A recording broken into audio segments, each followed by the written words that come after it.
don't you test these besties. That's enough. Okay. Quite enough. It's loud enough. You ready? Salutations. Happy New Year. Happy New Year, dog. We are doing a film from last year. Oh my God. It's 2024. It's going to be the best year ever. I do feel it. What? Do you feel it? No. Figure your freaking life out, okay?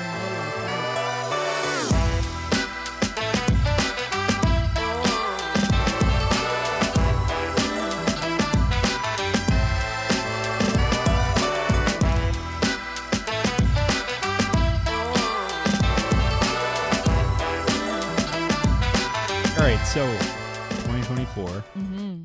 Although when they hear this, it'll be fucking February or whatever, some bullshit.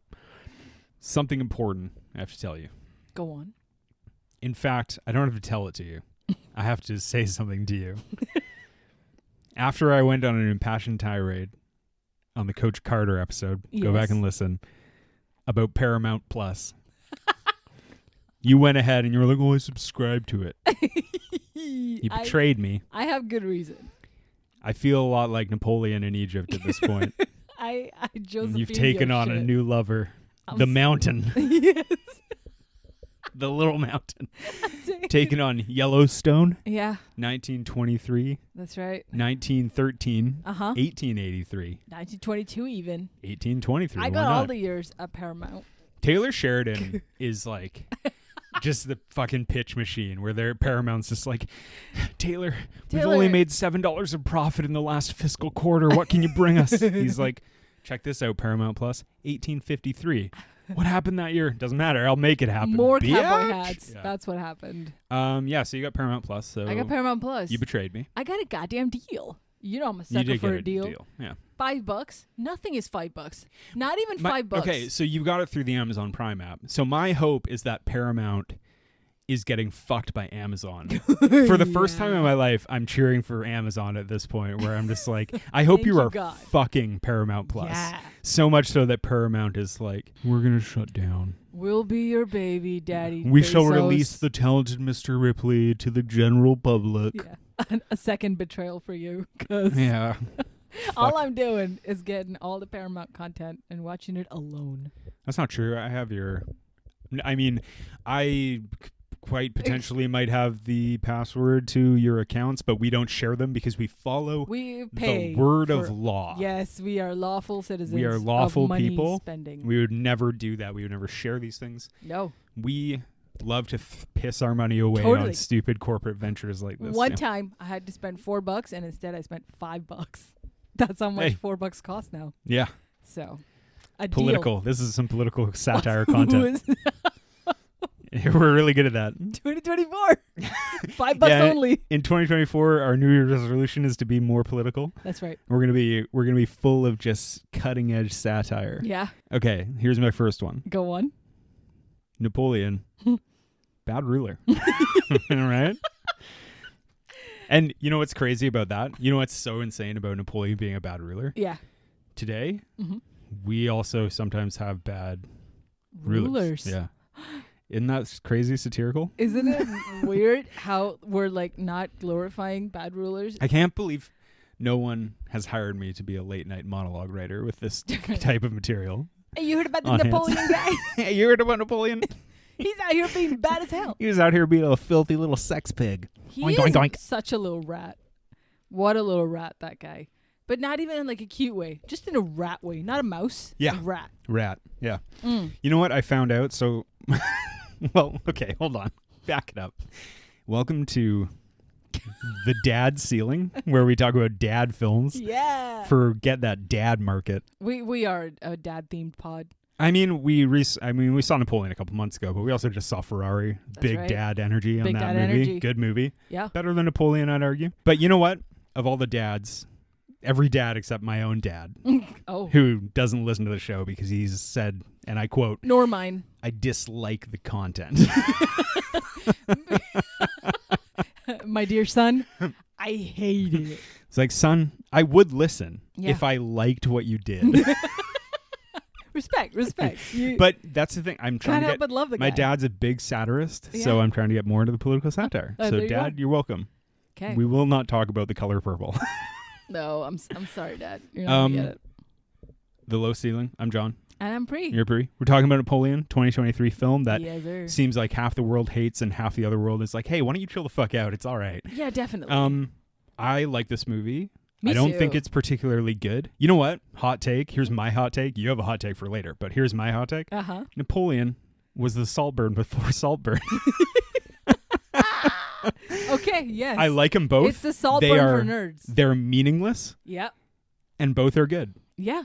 Both are worth a watch. Fuck yeah. I saw both in theaters. How can anyone not want to watch a Ridley Scott film? You can go away after the film and be like, oh yeah, it was a lot of action and not a lot of whatever else that I wanted to see.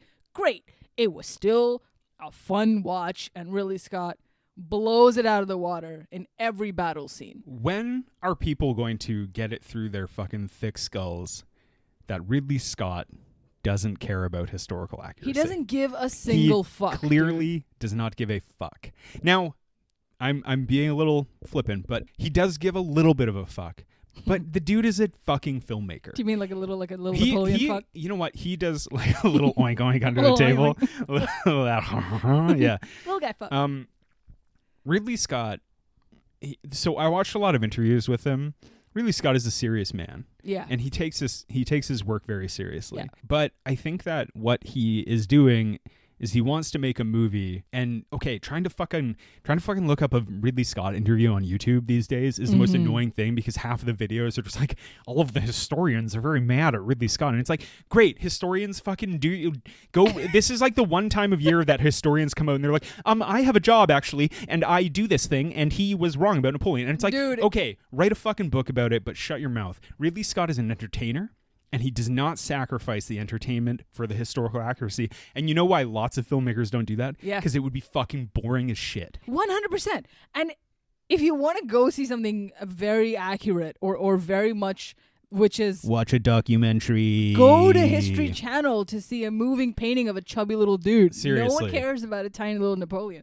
Every book you read, every documentary you see is Napoleon as a clever, just my God, what an intelligent military guy who's, best at riding the shortest horse. Congrats.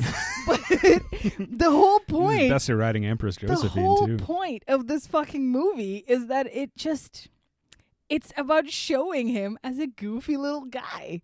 And of course, all of France is up in arms about, how could you betray not one baguette joke? Stop. Well, I mean, yeah. Stop it. Yeah. The funniest thing to me was my favorite part after watching Napoleon is going to the R Napoleon subreddit. Yeah. And seeing Is that place popping off for the first time in 400 years? My God, raging. Yeah. Raging. Just like, what about the 4th, 5th, and 6th coalition? There is no mention of the Allied generals. It's like 2 out of 10 pointy elbows. Oh, I can't believe they missed the Allied generals. They got Wellington, but not Ballsington. Stop it. We don't know. Babe, hold on. Admiral Ballsington of the 5th Navy. He was a big deal. He was tucked under a few times. He had big bows afraid balls, and he was not afraid to use them. You know what? There's a legend about Admiral Ballsington. Yeah. That one time one of his sailors accidentally shoved one of his balls in a cannon. It was so big, and he thought it was a cannonball. That's my satirical content. I'm not afraid of approaching these cutting edge issues. We're gonna get put on blast on our Napoleon. I fucking hope so. I hope so. Yeah. That's my entire... Okay. Love it. I find myself, as you maybe feel, it's like I stand up for this movie because it's a fun movie and I liked a lot of it. Also, I thought a lot of it was fucking shit. I did not like a lot of this movie. You know why? I thought about that too, and I was like, what is it about this movie that made it kind of middle for me? And it's not, of course, like the scene is great, the actors are good, la la la la. It's the main point of confusion for me is that I didn't really have anyone to root for. I don't know if there was an antagonist.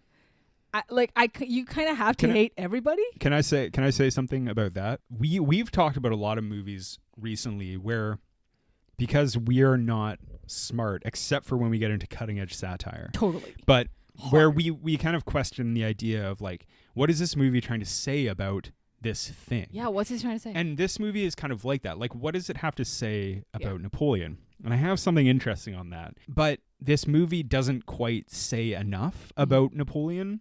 spends a lot of time on Nap and Joe as a couple, which I think was like just boring. Like, I love Vanessa Kirby. Yeah.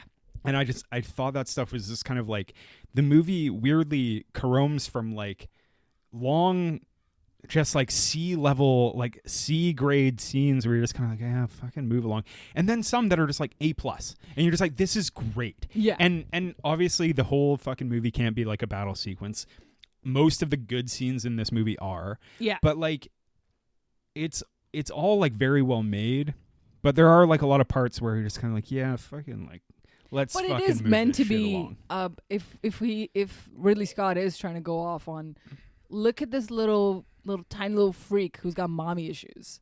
Look at this guy who's just so bad at loving one woman that they kind of have to hammer it home, because otherwise they would have to show him as a great like battle leader, and he's not good at that either half the time. No, but he is. That's what I'm more interested in. That I'm more interested in delving into the idea of what makes him a great general, what made him a great general. Did you get a catch? Napoleon, you feel? Yeah. Sorry, I just have to clarify. He's dead, right? Napoleon died I recently. Feel like I was gonna say.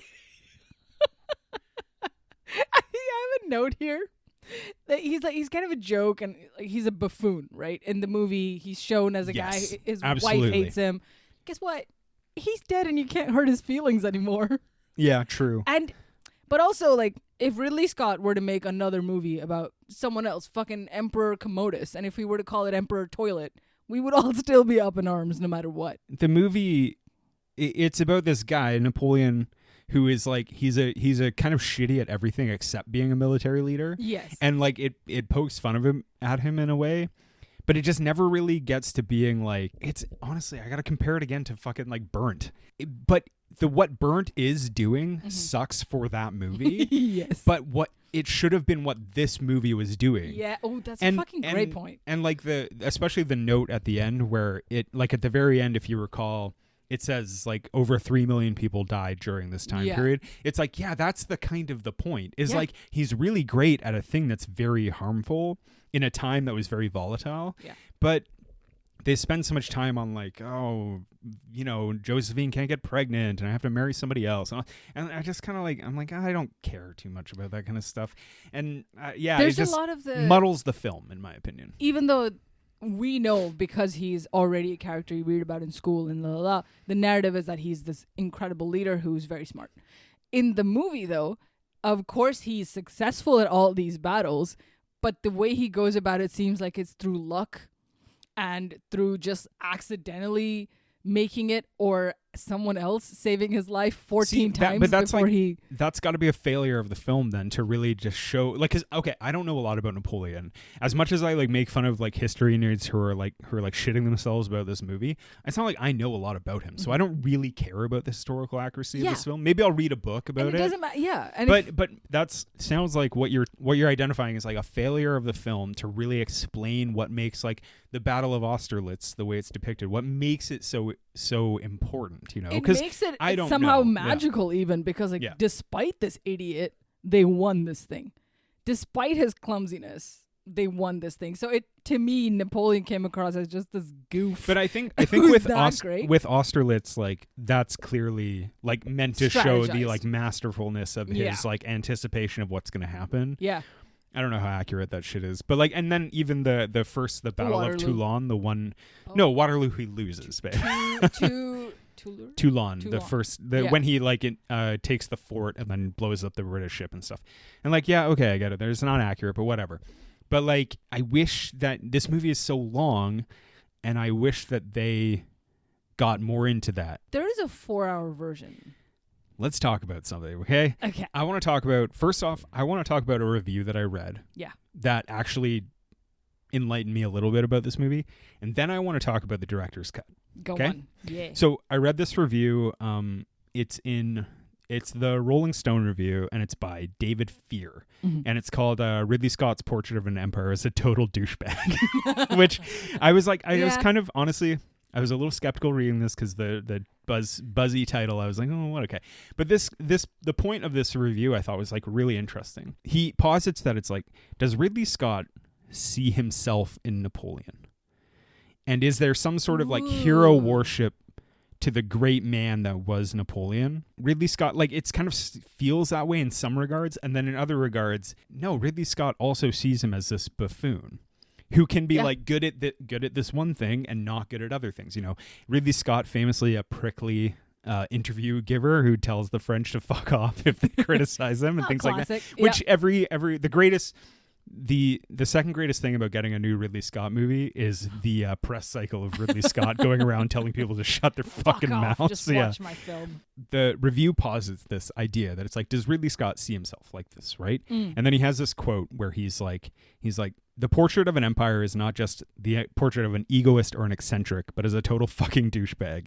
Any whiff of Scott's hero worship, inherent or otherwise, goes poof. Yeah. So the movie, like, at first it's like kind of dragging you into this being like, is this man, the director, identifying with this man, the emperor? Mm-hmm.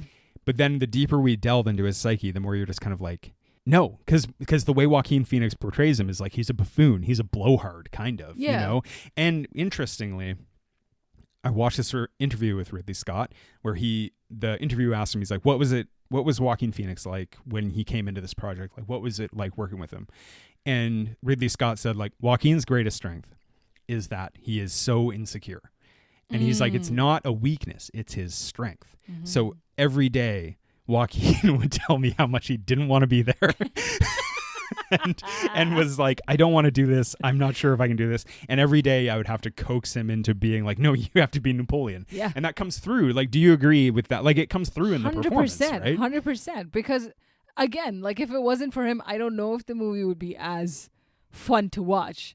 It's especially fun seeing him trip over himself, like, scene after scene. Yes. Even when he's successful, you're like, whatever, idiot. Like, you got lucky. The unintentional comedy or not of his personal foibles is like part of the joy of the film. Facts. It's this weird, I think it's like kind of a brilliant juxtaposition of like how in control he is. Yeah, I don't know. I wonder if it had maybe 10% more humor than this movie, I don't know if Ridley Scott would have wanted that, but maybe then it would have been easy to digest for historics. Maybe. Or other audiences who were like, boo, and 40% people who hated it.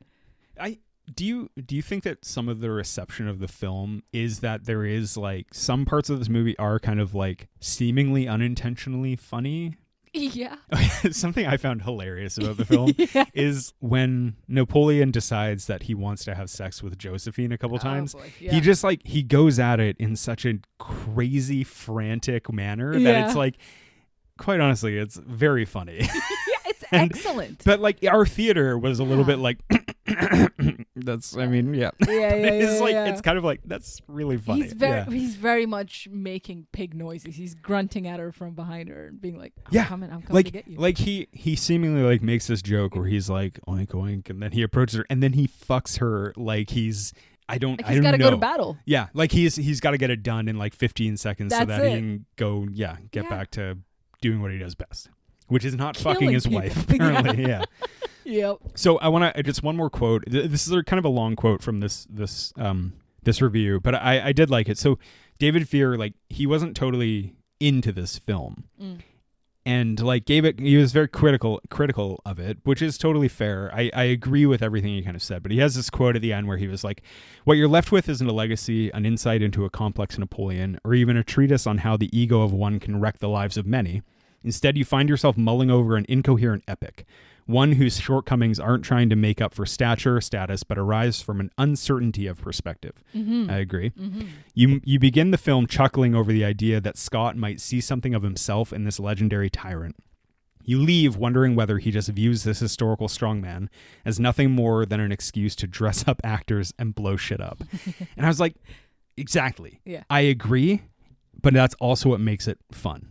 Oh, yeah, that's the point. Yeah. That's the point. Is much like Saltburn, is like, maybe we shouldn't try to dig too much into what this film is supposed to mean. Exactly. And just enjoy dressing people up and blowing shit up. It reminded me of, again, another Phoenix character from Gladiator. Gladiator. And where Commodus is obviously just like one note bad guy. Villain, yeah. Villain, bad guy, does bad Bringing things. similar energy, I think. And then, but Russell Crowe is very much good guy. So there's no gray area. He's the titular gladiator. He's the Mr. Good Guy TM. Yeah. And so is that what people would have probably expected to see in Napoleon, is that you either show him as a good guy or a bad guy, not a silly guy.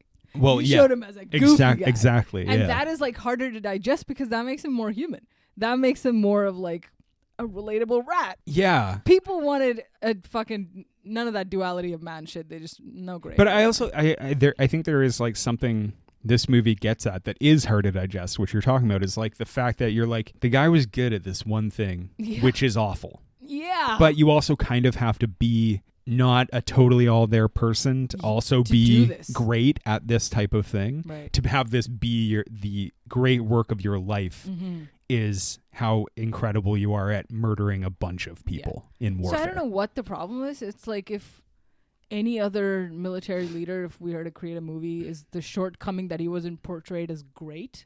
Well, I don't know. Like, maybe. Is it like such a bad thing to just be like, look at this little fuck monster, and that's all he is besides killing a bunch of people? Great.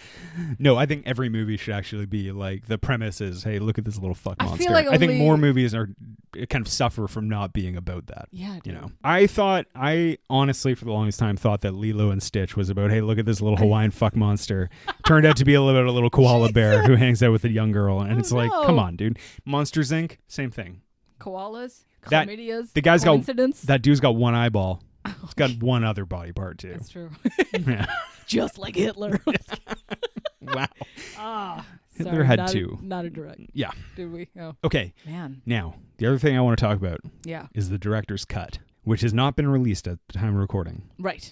This movie is still in theaters, even though we saw it back in November. It's had a very long theater run. Time. Yeah. And Ridley has said that there's going to be a 4-hour, 10-minute That's right. director's cut available straight to on Apple. The second worst streaming service, Apple TV Plus. The only other bad one being Paramount Plus. Okay.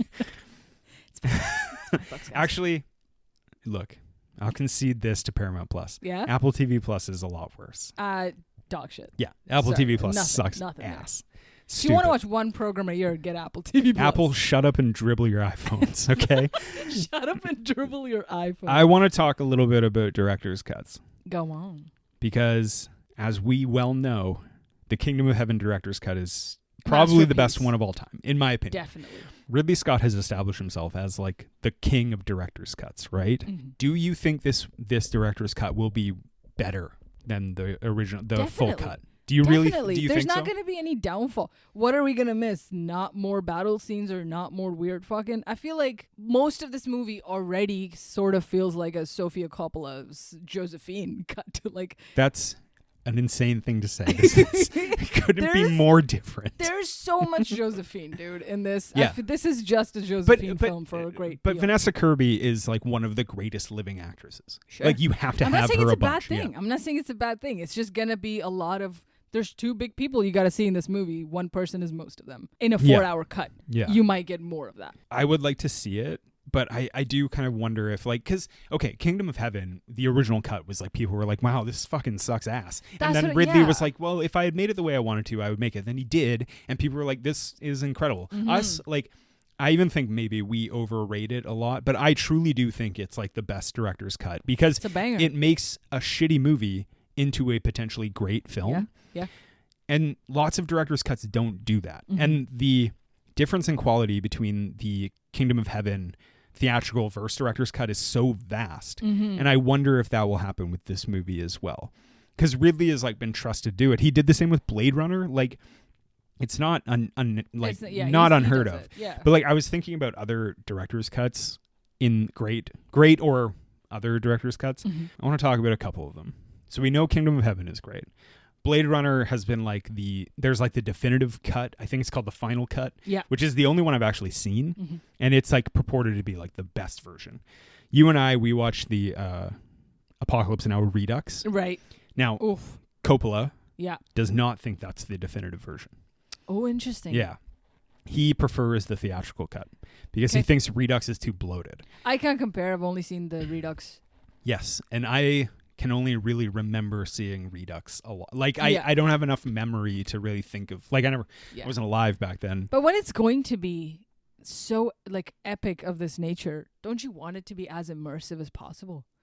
If something can turn into like a 3-episode miniseries for me, But okay, magic. Okay, so here's where I want to. There's one more director's cut that we have seen that truly improves upon the original, from what I've heard. Mm-hmm. Once Upon a Time in America. We saw the director's the I think it's, I don't know if it's called the director's cut, but it's like the theatrical cut of that movie was apparently like a huge fiasco because people were like, what the fuck, this sucks. And then Sergio Leone recut it, and he released a cut that was like, people much like Kingdom of Heaven were like, this might be like a masterpiece of its time. And we saw it and it was great. That movie is crazy. It's very good. Wild, but it's like, there's a couple of moments in it where you're like, okay, that's happening. Oh my God, he's still going at it. That's a nice first date. Oh boy. Really good first date, Robert. Oh, Robert. Good movie, but fucking bad, Robert. Surprising. Yeah. Let's get into kind of like the lesser ones that I feel. Star Wars. We all know Star Wars was not so much director's cut, but it was like re-edited by George Lucas. Yeah. He added in special effects. Everyone hated it at the time. I have actually only ever seen those. Okay. So I don't really care about them. There's an extended cut of Midsommar. Really? Yeah, and I would never watch that because I don't know how much more of that movie I could really already take. It's quite long. Yeah, it's about 9 hours long. The theatrical one. I mean, I get it. You know, I understand the hype. The good is good, but the length, stop. It doesn't need to be. It's a really long and slow film. More of a torture.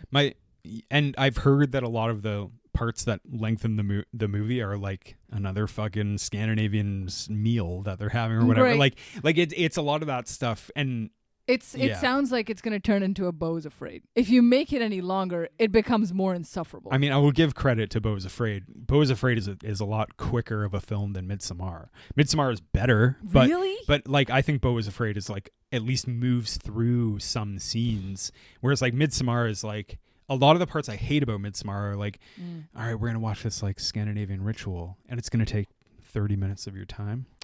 But then that's what Beau is Afraid did with like different media. If it does a puppet show and shit lasts for 20 minutes, then some of that is worth cutting. I still think a lot of it is like, well, here's my feeling. Here's my feeling about Beau is Afraid. There are parts that they spend a lot of time on that I just don't like. Yeah. Midsommar is just kind of like, yeah, I like this, but fucking move it along. Here's four more like this. Let's have some plot happening here, right? Right. If I had my way, the extended cut would be like, instead of just those 2 people committing suicide off the cliff, it would be like 30 more. Just like, woo! And like, some have parachute skirts. Intercut with like Florence Pugh like looking, like screaming, and then just all of these people, like a big pile of these people. Some just end up living at the end. Yeah, like one like bounces on top, and then he's like, I'm still alive, and then he runs up and like jumps off again. I'm still alive down here. I want the potatoes. That's my Scandinavian accent. It's perfect. We have to talk about my most controversial take about an extended cut. Oh boy. I don't like the Lord of the Rings extended editions. What? I think every scene of the extended editions of Lord of the Rings, every time I notice them, because I saw them in theaters. Okay. Every time I notice the extended cut, I'm like, I can see why you cut that. I can completely understand why you cut that. And I don't think a lot of that stuff is worth keeping in the film. You see, I have no memory of ever seeing anything but the extended cut. Yeah, because you didn't see it in theaters, did you? No, yeah. And you are a Philistine. Young person. Yeah, I saw it only 10 years ago for the first time. Wow. So I was already in my 20s when I saw it for the first time. Yeah. So watching that already, I saw it in German too. So it was like English subtitles. Yeah. So first time watch for Lord of the Rings, which is already the extended cut, banging. To be fair though, too, when you watch them, like people were like, "Oh, we should watch the extended cut." The Return of the King is like 3 hours and 40 minutes, and you're just like coming from Bollywood. You were like, "That's really short, actually." I was like, "That's a really crisp." Like can we watch 2 in a day? Because that's like. And you goddamn right, I did. Because then I watched all 3 the same day, and it was you were like, back to back "Wait, to back. It's 3 hours and 40 minutes. How many songs do they have?" And they're like, "None." And you're like, "Well, why not?" Well, that's because they do the battles in song form, babe. God. Bollywood is fucked. Fucked with joy. But okay, so I've just never really liked the Lord of the Rings extended cuts. I don't. Because you know the difference and you're like, I could have done without it. It's more of like, it's not that I know the difference. I'm very familiar with the theatrical cuts because I had them on DVD. Mm-hmm. The extended editions, I just don't find them very compelling. There's no value Like, well, it's like Beau is Afraid of Midsommar. It's like a matter of taste. Like, I just don't find the stuff in them that interesting. Gotcha. I think I can think of like one standout scene from Fellowship that is like warrants its inclusion. But every single one of them, I can be like, if Peter Jackson told me every reason why he cut those, I would be like, Peter, I hear you. And I get why you cut that. Right. Like one scene in Return of the King that people point out a lot is the mouth of Sauron. When do you remember that? He just comes out before the battle at the gate. Yeah. And he talks and he's got the teeth and he smiles. He's got the big teeth. He can't see his eyes. And then Aragorn cuts his head off. Yeah. So that scene, I just don't think it's in the book. It's from the book and I get that. But I just don't think it really works very well in the film. Yeah, if it's And not. Anyway, that's my very controversial take. Wow, damn. Yeah. But Napoleon, instead of 3 hours, 90 minutes, whatever length, it's now 4 minutes, 4 hours and several minutes. It would still be nice to see some of those like hollow bits where you don't really get the character's motivation, or if you don't understand why this scene proceeds on to more of the same. That would make sense if there's better connectors. If it's like, oh my God, this like bedroom scene went on for an hour 10. Maybe there's 2 battle scenes between it that were cut. You just want to see Joaquin Phoenix like vigorously doing Vanessa Kirby from behind for like 40 more minutes. Just Vanessa's Kirby's are out here, and I would like to pay respect to that. All I'm saying is there's so many parts that feel like, man, this is going on for a minute. It might be that they're in the director's cut. There is something that connects it. I really have to, and that's the shit I want to see. I would really have to hear people be like, oh, the director's cut is like well worth watching before I actually like dove in and watched it. Because it's a real commitment, you know, like 4 hours, man. I don't know. Fucking Apple. Fucking sucks. Apple. It's just great. I'm just so happy that I didn't get to see a fucking success story, because I don't want a great big hero. I want a shitty little guy like Napoleon who's whatever the fault of the movie, like, it is not Joaquin's fault that he's the way he is. It's not Ridley Scott's fault for making him a character. I think this movie is like, it's never not entertaining in a weird way, and like some scenes are boring for sure, but like it never like lost me. It always like kind of kept me, and I think that's why it kept me, because I want to know what other insecurity this little fucker has. Lots of reviews I read, like there were people who were just like, oh, this movie is just bad. And I'm like, I don't really think it's bad, because it's like Ridley is still a very, very good filmmaker. It can still, oh my God, I can't believe we didn't even say this is the beginning of Scottfest, because next week we're doing Tony Scott again. Woo-woo! Back in Scottfest. But welcome back to Scottfest. Fuck it. Fuck you. It. Fuck you, Apple. God damn it. Bullshit. Never getting your service unless I really want to watch this movie's director's cut. Yeah, 100%. Do you want to talk about the plot? Let's talk about the plot. It's about Napoleon. So that's the plot. And Perfect. I don't want to go too deep into this because I'll get the old historians guild after me, and you know how intense they are. So in the French Revolution, we meet Napoleon. He watches Marie Antoinette get her head cut off. That didn't really happen. I know that for sure. But, you know, it's that. And then he wants to establish himself as a commander of men. He's a Corsican. He's a little Corsican fuckboy, basically. Yeah. And so he takes over. He participates in the siege of Toulon, where he takes over this fort from the British. Mm-hmm. He blows up a British frigate, and then people are like, hey, you're really good at this. Hey, he's you like, did the blowing up. He's like, hey, I know. Yeah. There's a scene in this too, which I thought was the first indication of like this movie is going to be a little weirder. Yeah. When his horse gets shot. Yes. It takes a cannonball to the belly. I have to fucking call out something. I read reviews of this, as I do with a new movie, because like I want to steal other people's thoughts and pass them off as my own. Yeah. And I read this review in Esquire magazine. Mm-hmm. Now, I'm not a journalist. I don't know what fucking people on fucking Twitter think about Esquire magazine these days. But I've read a few things by them about stuff that I'm familiar with. Uh-huh. Every time they get a fucking thing just blatantly wrong. And I'm just like, were you not paying attention to the movie you were hired to review? It's ridiculous. What did they do? This fucking guy, he was like, oh yeah, it's like really weird. His horse gets shot, and then he pulls out the cannonball to keep as a souvenir. And then, what? Hold on. And then in the comments, no. Sorry, the guy was like, his horse gets shot, and he asked someone to pull out the cannonball to keep as a souvenir. And I was like, that's not correct. That's not and then in the comments, another guy was like, no, he pulls it out himself. And I was like, that's not correct either. He pulls it out and he sends it to his mom. Also, he does it after the battle is over. Yeah, he digs a cannonball out of his horse's chest and says, send this to mother. He gives it to his...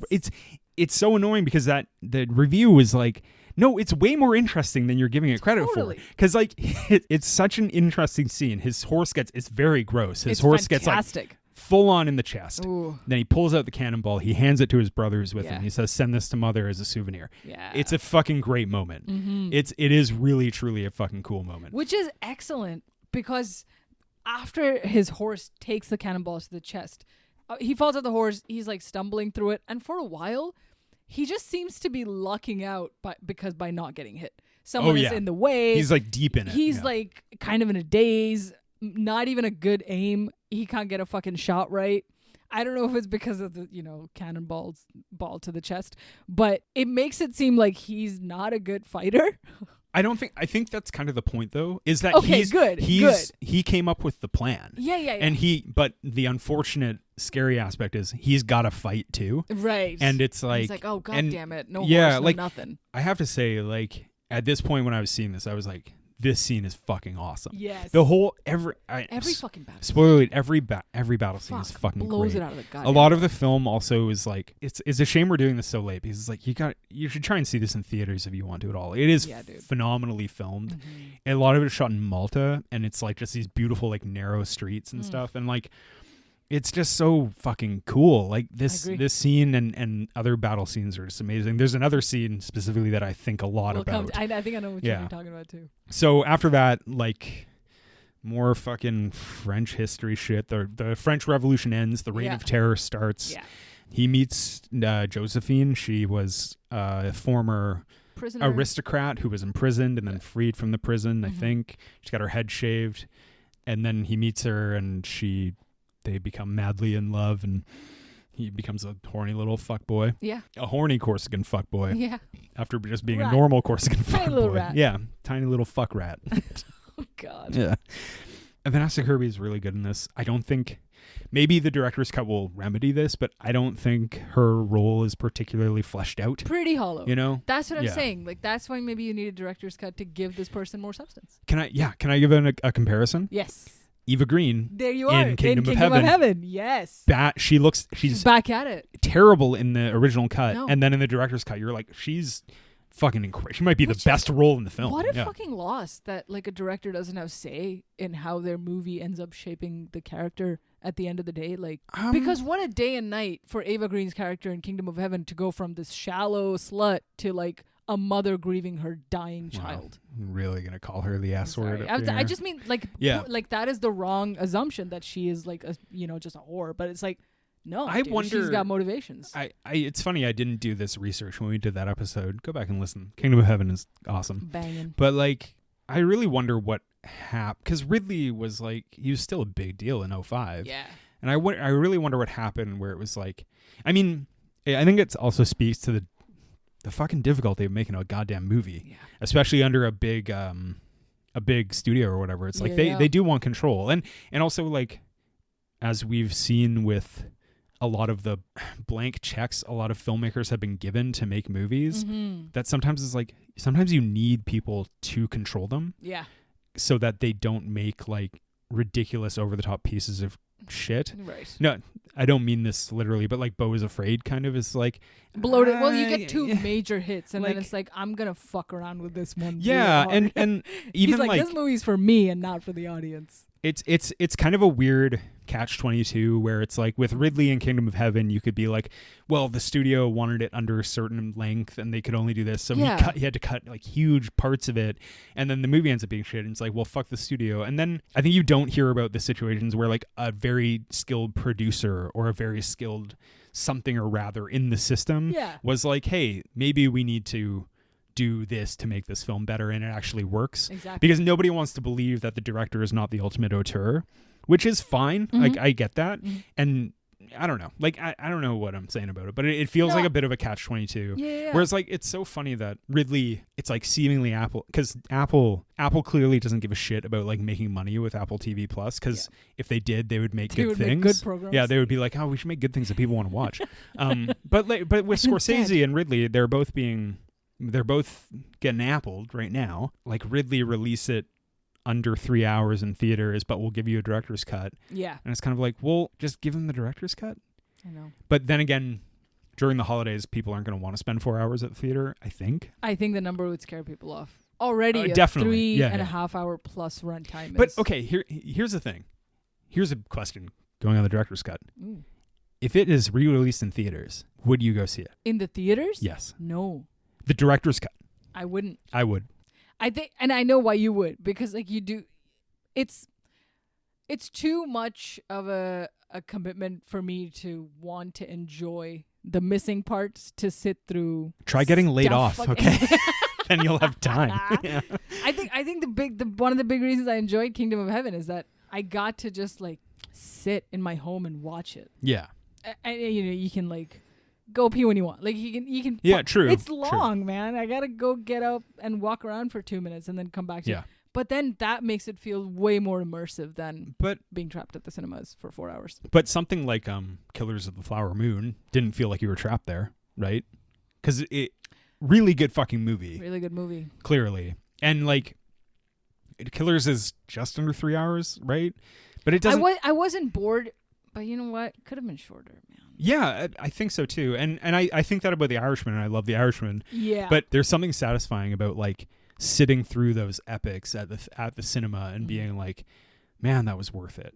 Something I didn't feel with Beau is Afraid, which is like not at all an epic length. I was right? so anxious to move and just like, and that's 2 hours in. Yeah. And then knowing that, oh God, there's so much time left still. He only just fucked what's-her-face, and there's still 45 minutes left. He's not even afraid yet. He hasn't even fucked his mom. God damn it. He doesn't even know fear yet because his mom hasn't arrived. Wait till his dad's balls are alive. Currently, Beau is just fine. Beau is fine. Yeah, for like 2.5 hours. No. He's fine. God damn it. Man, we brought up that movie a lot. Salty. Yeah. I gotta rewatch it. Anyway. You're a brave man. You're a brave man. Yeah. So he marries Josephine, heads to Egypt. He fires his cannon on the pyramids, which people were all like, he didn't do that. Oh, he didn't even mention Spain. Spain is a big part of Napoleon. Hey, he never did that. I'm a historian, and I know. What about the other coalition? I'm trying to justify my profession. Nobody cares about what I think until I get a 10-minute segment on News Night Weekly or whatever the fuck. Exactly. Yeah. Historians. Fuck you. Bye, guys. And then there's a great scene where he looks at the mummy. Thought that was a really good scene. Yeah. A total improvisation, a total accidental kind of charm where he stands on the thing to look at the mummy. Apparently, I think it was an accident that the mummy like moves. Oh. Which I thought that was really cool. interesting. Yeah. Very cool. And then he finds out that Joe is getting sex pigged by someone else. Not another pig. And he heads back to France to be like, hey, don't do that. And she was like, okay. JK did it again. Yeah. Throughout this whole time, they're trying to have a kid, but they can't. They can't do it. Vanessa Kirby's character, Josephine, already has 2 children. While in prison, another way to kind of stay safe was to allow men to make. She doesn't have children. She's got 2 kids. She's infertile. No, she got 2 kids when they even meet. When she's like invites him over to her aristocratic home, she's like. But she is infertile. Well, we don't know if it's his genes. Yes, we do. We find out. Because he impregnates the mistress. Oh, the other mistress. Because his real cool mom is like, hey, why don't you try knocking this chick up? Maybe that's it. It's some real cool emperor shit. Damn. Speaking of which, he kind of throws a coup and crowns himself the Emperor of France. Perfect. Thought that was a good. Great. The thing is, most of the scenes outside of France I find kind of boring, but I really like the scene where he actually does the coup, and then he like it's in the trailer if you see where everyone's pointing the guns at everyone and he's like, should we vote? And it's like it's such a fucking good scene. And then when he like gets impatient and puts the crown on top of his laurels and stuff.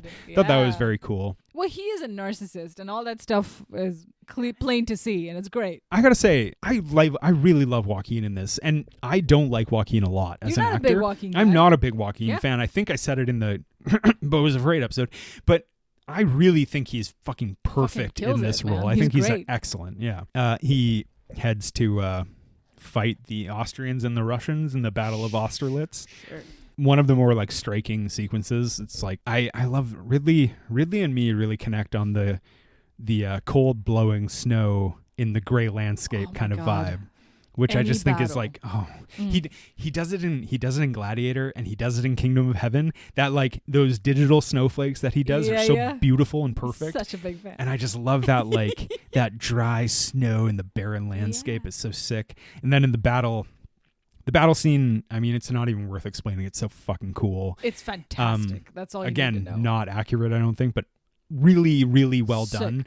Is that the one on ice? Yeah. Fuck. I mean, that's the shit. That is the shit. They're a battle on thin ice, guys, literally. Okay, so like all of this is filmed. This is shot by Darius Wolski, who is like one of the greatest cinematographers alive. Oh my God, and right. just the grayness, which I saw. Someone brought this up in like a review, and I don't remember which one, but I was like, that's such a good idea. Is like the kind of like grayscale, saturated landscape and everything. And then the cannonballs like going through the ice, and then the blood it's like such a fucking visual delight, and it's like it's so like frightening and scary. And then there's even like the scene at the end where the guy falls through the ice, and then the you see the horse, the Holy Roman Empire flag or whatever, the Habsburg flag or whatever the fuck it is, as it like kind of flows down into the water. It's like fucking like an underwater shot so of cool. it pulling them down. Yeah. It's a very, very striking sequence, regardless of like what the fuck is going on. I mean, my God, like even if you've seen the movie once, it's worth throwing on just on mute and watching the rest of the cinematic stuff. It's so visually stunning. Like it truly is. Easily. So is Vanessa Kirby. Also visually She's stunning. Also visually stunning, she always has been. I love Vanessa Kirby. Love her. One of my favorite actors. VK.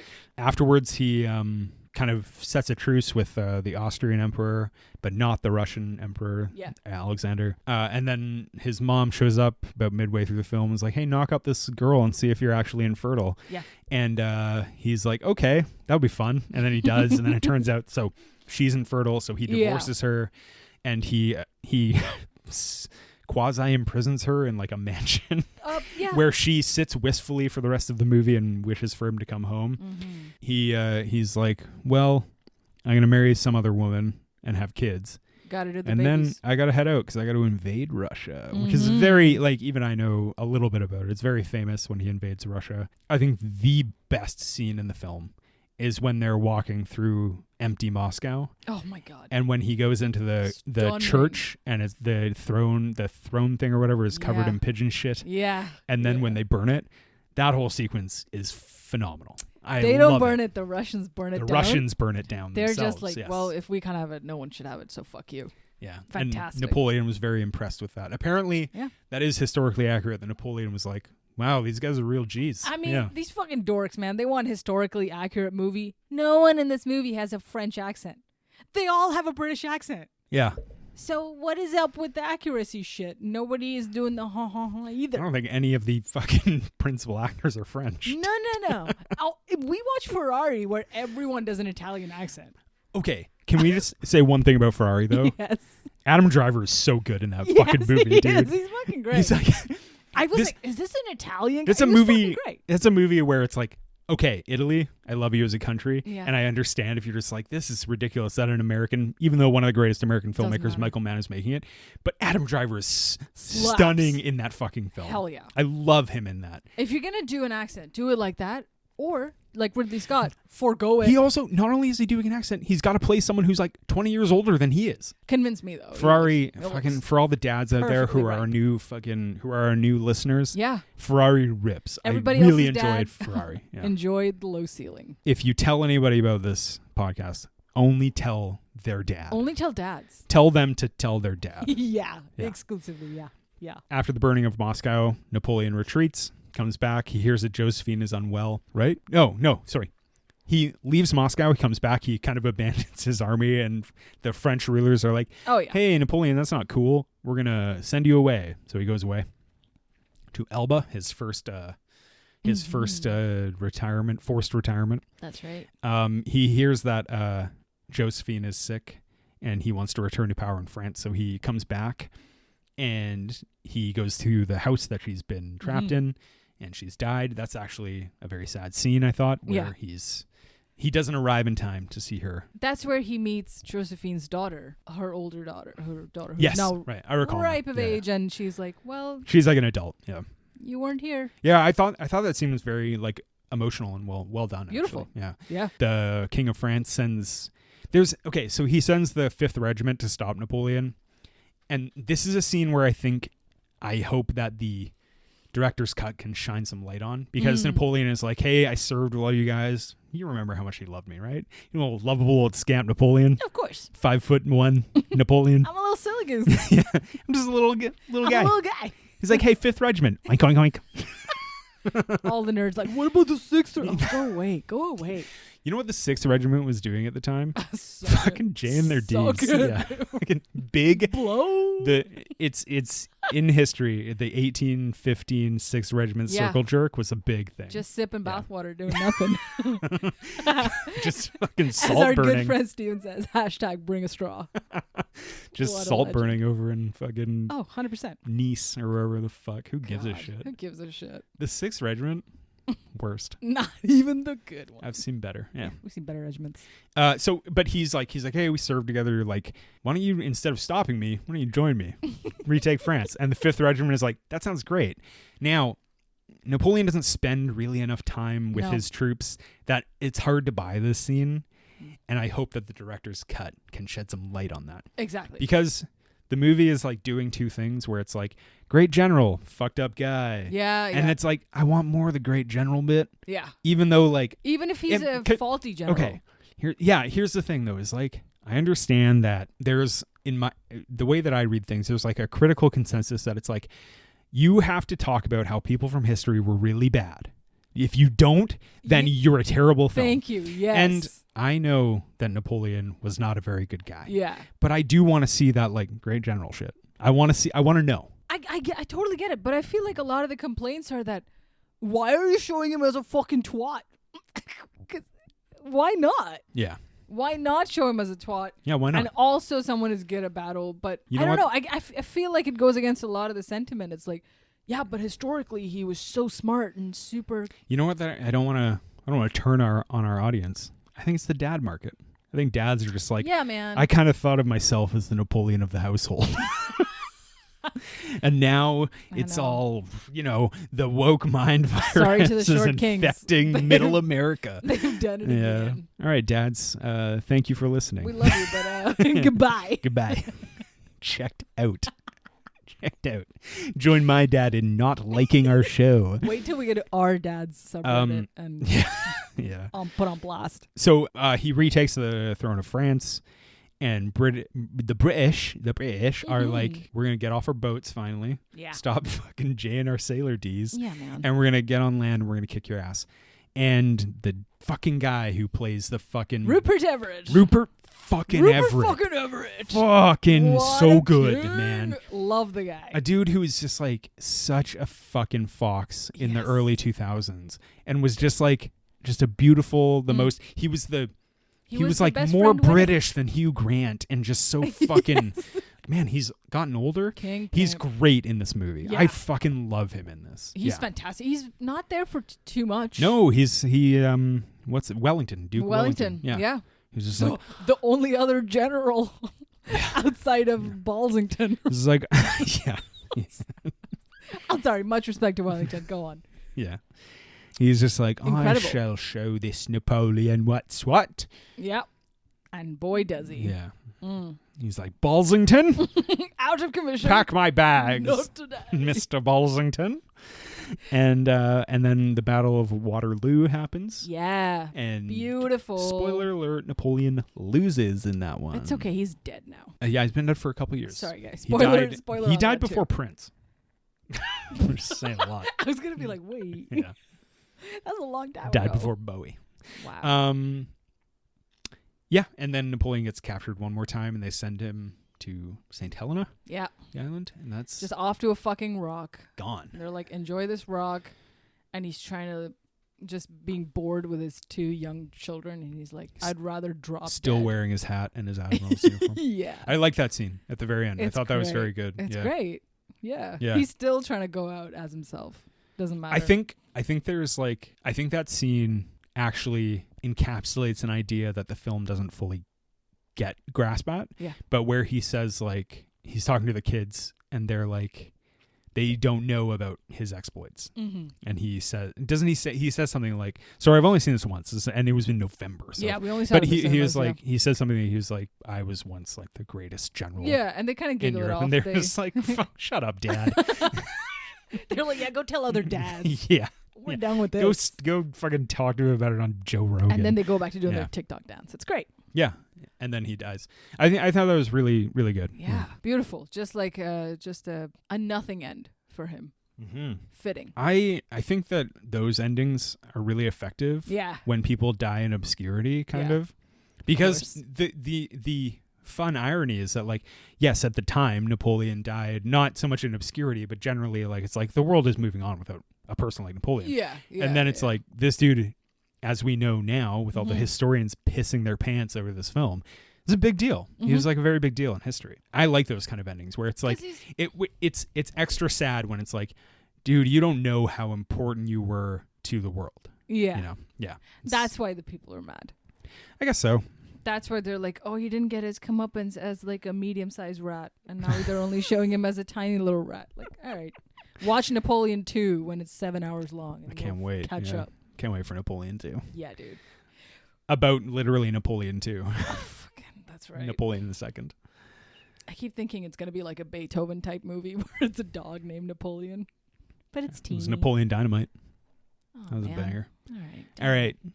I have a hot You take. have a hot take about Napoleon. During the first watch, Napoleon the movie reminds me a lot of Shrek the movie. Okay. And I tell you what, and it's not because of Lord Farquaad. That guy's clearly Napoleon. We get it. Yeah. Tiny little dude, narcissist, manipulator. John Lithgow, right? John Lithgow. Yeah. Is it John Lithgow? Yeah, isn't he voiced by Lithgow? Yeah. Yes. And he Not has Eddie a- Murphy. Tell you that much. Incidentally, Vanessa Kirby.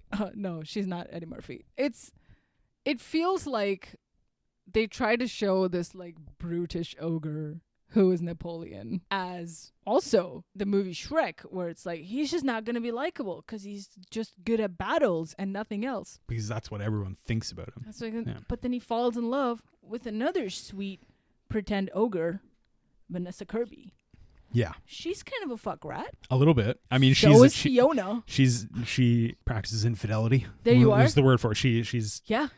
Fiona is a princess who's like, oh, I'll take any Prince Charming who can come and get me. and you know Fiona fucked. You know she fought. Oh, she wasn't even sleeping as Sleeping Beauty. She was just Yeah. resting. She was like, I mean, I'll take the guy who kisses me, but I would rather fuck. Yeah, she's doing the roofing, guys. I haven't seen Shrek since I was 11 years old. I don't know what the fuck happens in that film. Damn. Yeah. Okay, one day. No.